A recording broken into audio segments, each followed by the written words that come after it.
Sheet जो है ना, ये अब ब्रॉड गेट बनता जा रहा है और मेरा हाल ये सिलसिला जारी रहेगा, क्योंकि ये है एहतसाब के मुतालिक।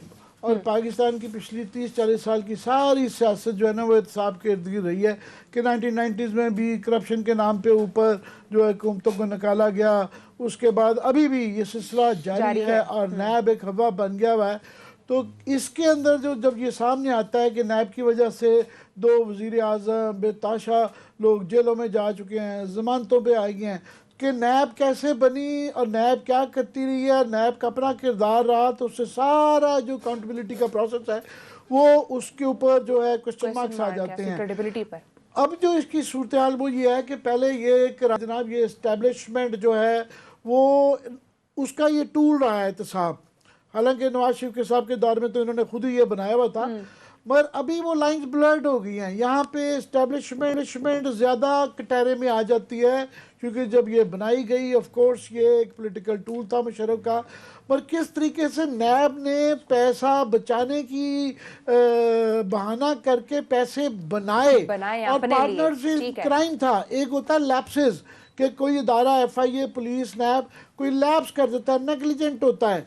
एक है कि उसको बनाया ही इसलिए गया हो और बनाने के तरीकाकार ऐसा हो कि माल बनाया जाए, माल पकड़ने की बजाय अब ये क्वेश्चन आता जा रहा है और उसके अंदर बचता कोई नहीं आ रहा। सक्सेसिव गवर्नमेंट, सारी सक्सेसिव गवर्नमेंट उसके अंदर आती जा रही हैं। PTI जो है इनके कुछ किरदार उसके अंदर हैं, मगर ये बड़ी अक्लमंदी कर रहे हैं कि ये इन्होंने एक तो इसको पब्लिकली कर दिया, फिर इसके ऊपर इंक्वायरी करवा रहे हैं। अब वो इंक्वायरी करवाने में ये क्लास साहब ने कल परसों बड़ी ख़तरनाक बात की थी कि करवाने के पीछे ये भी है कि जो इनकी इंक्वायरियाँ करवा रहे हैं तो ये भी एक है कि हमें क्या है, फिर उनका भी जो सामने आ जाए।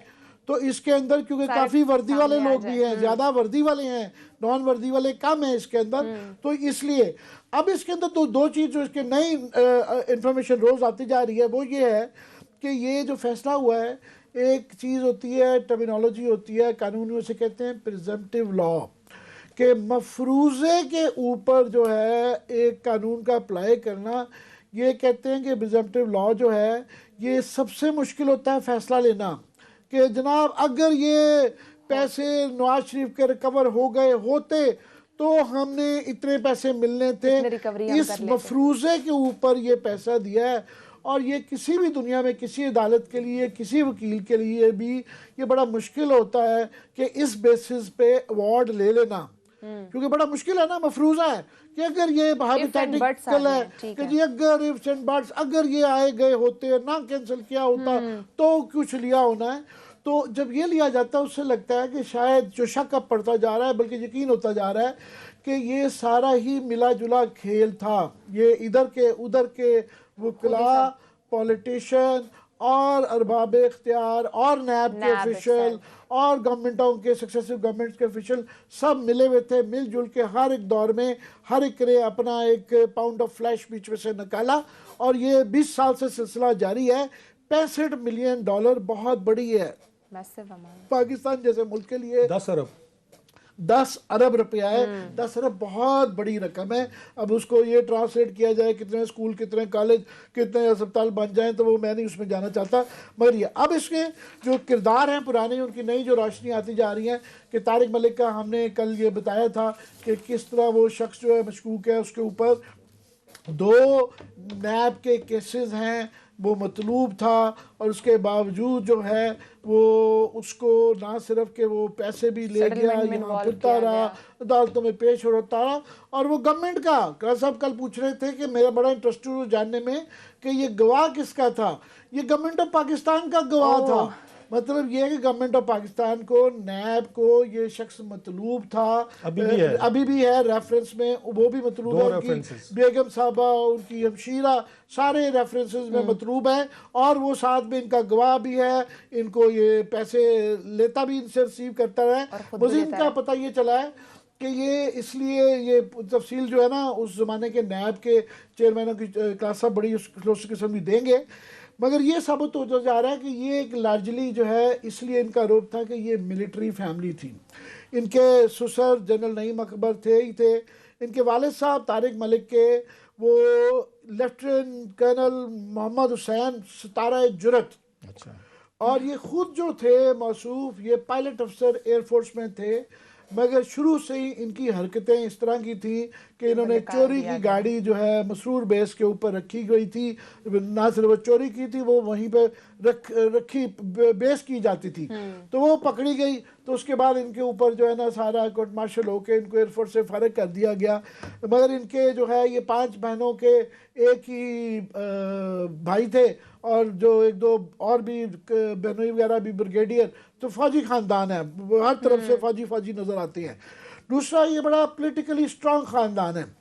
ये इनका जो ये गांव है, ये बताया जा रहा है ये पदरार गांव है खुशाब में, सरगोदा में।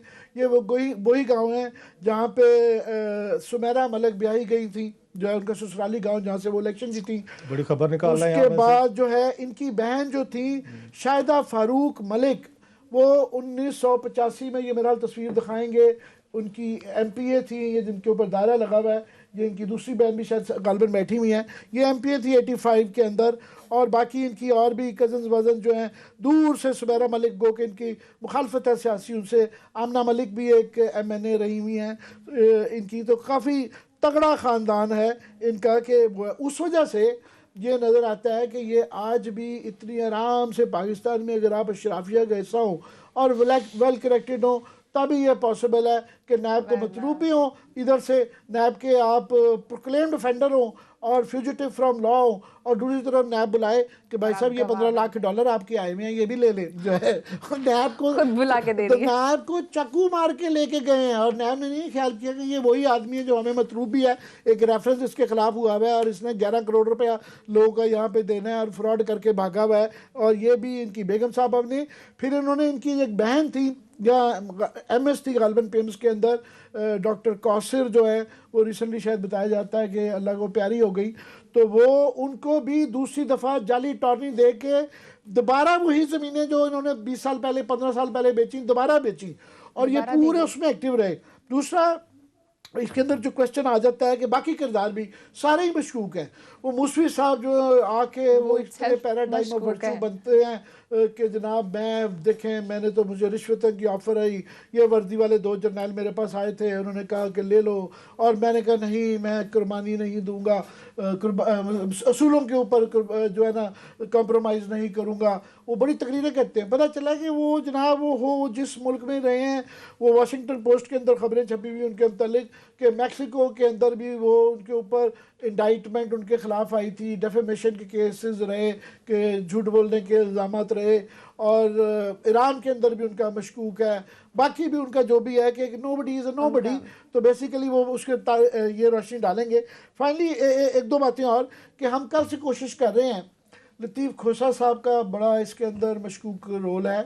कल से वो फ़ोन नहीं उठा रहे हैं, हालांकि वो क्लास साहब का सराइकी ग्रिड इस्तेमाल करके हम जो है ना सराइकी खेल के जो है ना तो ले आते थे, मगर इस दफ़ा वो काम नहीं आ रहा। वो बिल्कुल ना, उनके ऑफिस वाले इतला दे रहे हैं, उनका मुझे बताया जा रहा है, मैंने 2-4 वकीलों से बात की है, उनका रोल ये है कि उन्होंने ये इनको पैसे दिलवाने में, वो अटॉर्नी जनरल थे, पेश थे, उनके अप्रूवल से पैसे दिए गए, और उसके बाद वो उनके वकील बन गए, और पैनमा के अंदर उन्होंने पिटीशन डाली उन ब्रॉडशीट के बिहार पे कि जी हमें भी वो बक्सा नंबर 10 जिसके अंदर श्री फैमिली के सारे अमलाक की तफसील है, हम भी उसके जो है ना हाजत हमें भी उसकी है, तो हमें भी वो दें। तो ये कि आया एक आदमी जो आपको बेनिफिट दे वो आपका वकील बन सकता है। मैंने 2-4 बड़े वकीलों से, मतलब एक आधा लॉ मिनिस्टर टाइप से भी बात की है, उन्होंने कहा जनाब ये इसके अंदर जो है ना उनका वकालत का भी नामा होता है, पाकिस्तान में होता कुछ नहीं है।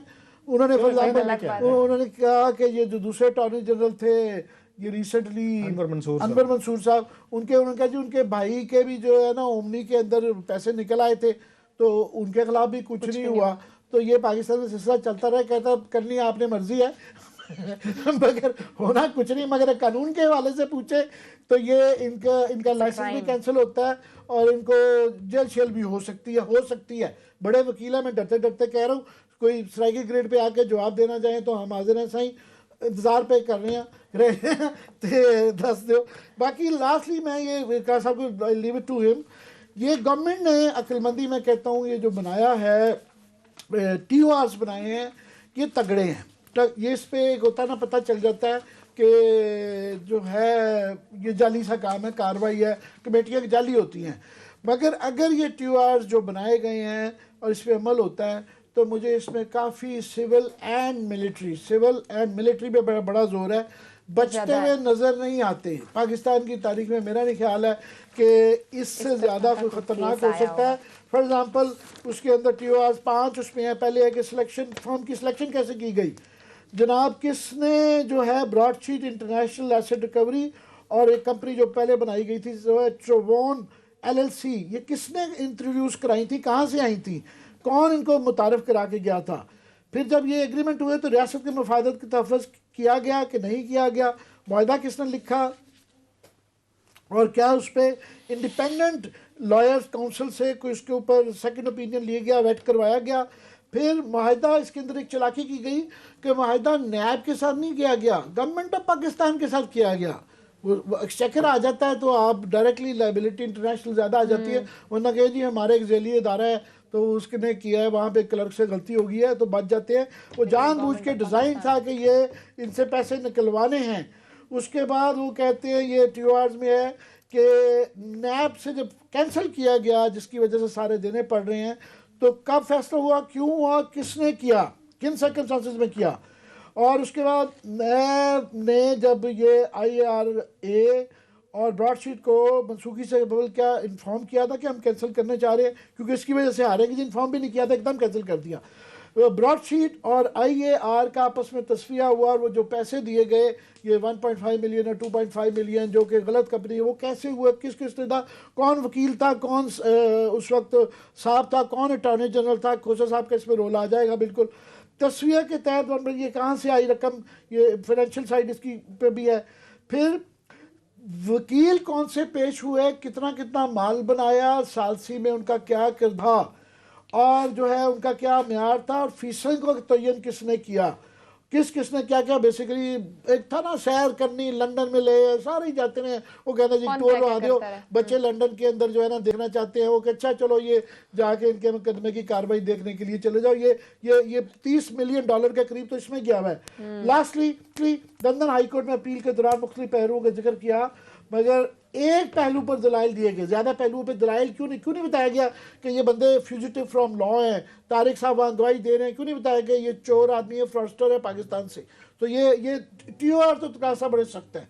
आगे आपका जब यूँ पहले ही आप करते हैं ना कि होना कुछ नहीं, होना कुछ नहीं कह रहा, साहब याद आ जाते हैं। TORs पे बात करता हूँ, आप बात कर लो, मेरी खत्म हो गई बस। क्लास साहब, एक तो TOR से बात की आमिर साहब ने, दूसरा बहुत डिटेल बताया कि तारिक फवाद मलिक हैं कौन, क्या कैरेक्टर रहा है उनका। वो तारिक मलिक साहब का तो आमिर साहब ने तफसील से बताया कि मैं रिपीट नहीं करना चाह रहा। एक और एस्पेक्ट उस पर डिटेल से बता, 2-4 चीजें मैं बात करना चाह रहा हूँ। एक जो अभी इन्होंने आमिर साहब ने कहा ना 10 अरब रुपए का हमने